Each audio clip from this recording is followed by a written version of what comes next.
بسم اللہ الرحمن الرحیم۔ صرف 5 منٹ کا مدرسہ قرآن و حدیث کی روشنی میں 18 شعبان المعظم اسلامی تاریخ۔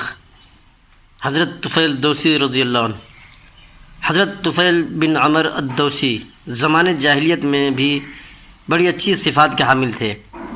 مکہ مکرمہ اپنے کام سے آئے تھے، حضور صلی اللہ علیہ وسلم کو حرم شریف میں نماز پڑھتے دیکھا اور قرآن سنا۔ ان کے پیچھے گھر گئے اور ایمان میں داخل ہوئے۔ اپنے قبیلہ دوس کی طرف جب واپس ہوئے تو حضور صلی اللہ علیہ وسلم سے عرض کیا، اللہ سے دعا فرمائے کہ میرے لیے کوئی ایسی نشانی ہو جس کی وجہ سے قوم کے سامنے دعوت پیش کر سکوں۔ حضور صلی اللہ علیہ وسلم نے دعا فرمائی۔ جب وہ اپنے قبیلہ کے پاس پہنچے تو اللہ تعالیٰ نے ان کی پیشانی پر ایک نور پیدا کر دیا۔ حضرت طفیل رضی اللہ عنہ نے اللہ سے دعا کی کہ یہ نشانی میرے جسم سے ہٹا کر دوسری کسی جگہ کر دے، تو وہ روشنی حضرت طفیل رضی اللہ عنہ کے کوڑے کے سرے پر آ گئی۔ ان کے والد عمر الدوسی اور ان کی بیوی ان کی دعوت سے مسلمان ہو گئے۔ حضور صلی اللہ علیہ وسلم نے حضرت طفیل رضی اللہ عنہ کو سریہ ذی الکفین میں روانہ کیا۔ ذی الکفین نامی ایک لکڑی کا بت تھا جس کو قبیلہ دوس کے مشرکین پوجتے تھے۔ حضرت طفیل رضی اللہ عنہ جب اس کو جلانے پہنچے تو تمام مشرکین مرد عورت جمع ہو گئے یہ دیکھنے کے لیے کہ اس حرکت پر ذی الکفین نامی بت طفیل کو کس طرح عذاب دے گا۔ حضرت طفیل شعر پڑھتے ہوئے بت کو جلا رہے تھے، لوگ تماشا دیکھ رہے تھے، یہاں تک کہ وہ بت راکھ ہو گیا، لیکن حضرت طفیل کو کچھ بھی نہیں ہوا تو ساری قوم مسلمان ہو گئی۔ حضرت طفیل کی شہادت جنگ یمامہ میں سن 11 ہجری میں ہوئی۔ حضور صلی اللہ علیہ وسلم کا معجزہ، کافروں کی نظر سے پوشیدہ رہنا۔ جس وقت رسول اللہ صلی اللہ علیہ وسلم اور حضرت ابوبکر صدیق رضی اللہ عنہ نے ہجرت فرمائی تو راستے میں غار ثور تھا، وہاں جا پہنچے۔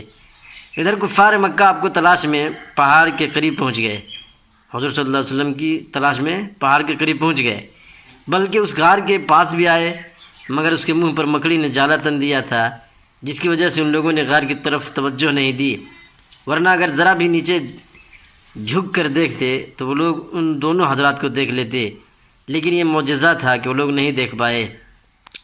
ایک فرض کے بارے میں، قرض ادا کرنا۔ رسول اللہ صلی اللہ علیہ وسلم نے فرمایا، قرض کی ادائیگی پر قدرت رکھنے کے باوجود ٹال مٹول کرنا ظلم ہے۔ فائدہ: اگر کسی نے قرض لے رکھا ہے اور اس کے پاس قرض ادا کرنے کے لیے مال ہے تو پھر قرض ادا کرنا ضروری ہے، ٹال مٹول کرنا جائز نہیں ہے۔ ایک سنت کے بارے میں، مسجد سے نکلتے وقت کی دعا۔ مسجد سے نکلتے وقت یہ دعا پڑھے، اللہم انی اسألک من فضلک۔ ترجمہ: اے اللہ میں تجھ سے تیرے فضل کا سوال کرتا ہوں۔ ایک اہم عمل کی فضیلت، بیٹی کے ساتھ اچھا سلوک کرنا۔ رسول اللہ صلی اللہ علیہ وسلم نے فرمایا، جس شخص کی کوئی لڑکی ہو اور وہ اسے زندہ درگور نہ کرے اور اس کی بے عزتی نہ کرے اور اپنے لڑکے کو اس پر ترجیح نہ دے تو اللہ تعالیٰ اس کو جنت میں داخل فرمائے گا۔